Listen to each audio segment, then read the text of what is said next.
Geneva, 16 ng Setyembre 2025, United Nations, Mangga Karapatan Pantaw, tanggapan ng mataas na komisyoner.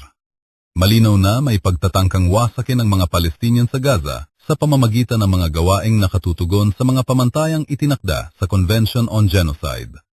Natuklasan ng isang komisyon ng UN na nagsagawa ang Israel ng genocide sa Gaza Strip. Setyembre 2025.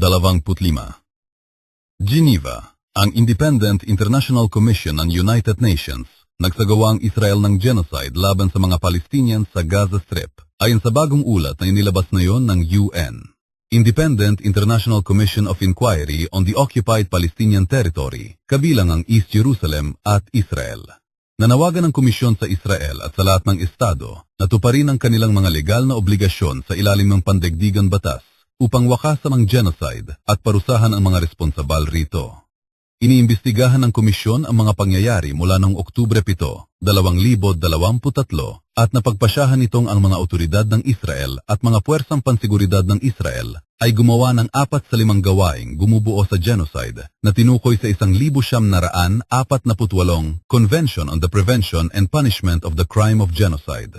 Kabilang dito ang pagpatay, pagdudulot ng malubhang pinsala sa katawan o isipan, sadyang pagpapataw ng mga kalagayan na katuon sa pagkawasak ng mga Palestinian at pagpapatupad ng mga hakbang na naglalayong pigilan ang mga panganganak.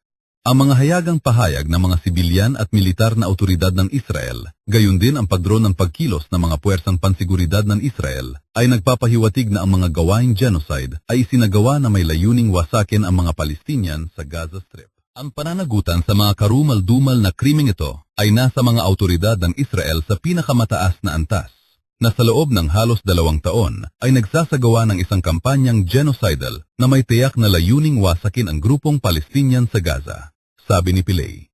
Natuklasan din ng komisyon na nabigo ang Israel na pigilan at parusahan ng pagsasagawa ng genocide, kabilang ang kabiguang imbestigahan ang mga gawaing genocidal at usigin ang mga umano'y may sala.